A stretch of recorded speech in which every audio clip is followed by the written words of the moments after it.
এই ছেলেটা প্রতিনিয়ত তার বাবা মাকে ভালোবাসে, তার বাবা মায়ের জন্য সর্বোচ্চ চেষ্টাটা করছে, তাদের দেখভাল করছে, কিন্তু তাকে বিপরীতভাবে কনভার্ট করে আজকের দিনে এসে সোশ্যাল মিডিয়াতে তাকে ছোট করার চেষ্টা করছে এক চক্র মহল।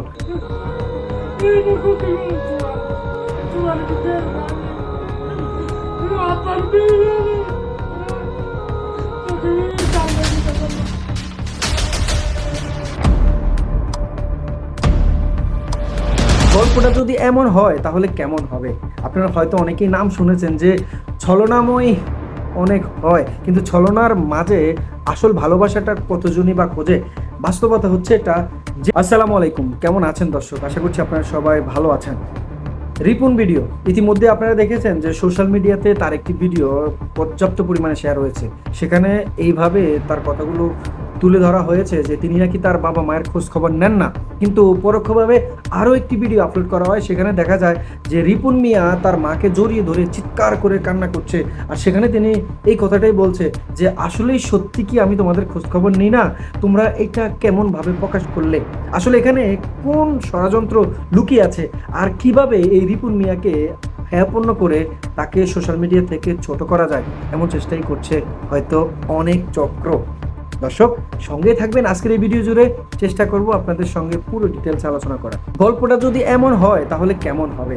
আপনারা হয়তো অনেকেই নাম শুনেছেন যে ছলনাময়ী অনেক হয়, কিন্তু ছলনার মাঝে আসল ভালোবাসাটা কতজনই বা খোঁজে। বাস্তবতা হচ্ছে এটা, যেই ছেলেটা প্রতিনিয়ত তার বাবা মাকে ভালোবাসে, তার বাবা মায়ের জন্য সর্বোচ্চ চেষ্টাটা করছে, তাদের দেখভাল করছে, কিন্তু তাকে বিপরীতভাবে কনভার্ট করে আজকের দিনে এসে সোশ্যাল মিডিয়াতে তাকে ছোট করার চেষ্টা করছে এক চক্র মহল। অবশেষে এইটার রেজাল্টটা কোথায় যাবে?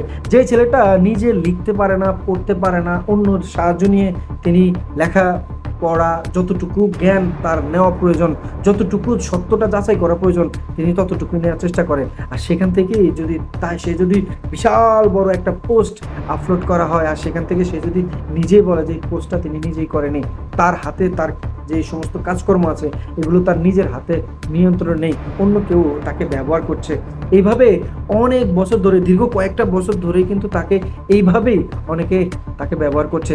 আসলে সত্যিকার অর্থে এই ভালো রূপটা, ভালো মানুষের এই যে আচার আচরণগুলো, সরল সোজা মানুষটা দিনে খেটে যে মানুষটা কর্মজীবনে বিভিন্নভাবে কাজকর্ম করে নিজের জীবনটাকে সাজানোর চেষ্টা করছে, আর সেখান থেকে যখন তার সফলতার সংগ্রামটা শুরু হয়, আর সেখানেই হয়তো কিছু মানুষ আছে তাকে দমিয়ে রাখার জন্য, তাকে হেয়পূর্ণ করে, ছোট করে, তাকে কিভাবে তার মান সম্মানটা নষ্ট করবে সে চিন্তাটাই তারা করছে।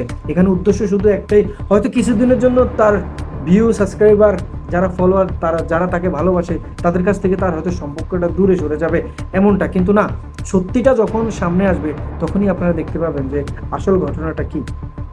আমরা সত্য জানার অপেক্ষায় আছি, অবশ্যই আপনারা সঙ্গে থাকবেন। এমন একটি ঘটনা ন্যাক্কার হিসেবে আসলে দেখা হয়, কি বলেন আপনারা? আপনাদের মতামত অবশ্যই কমেন্ট বক্সে কমেন্ট করে জানাবেন।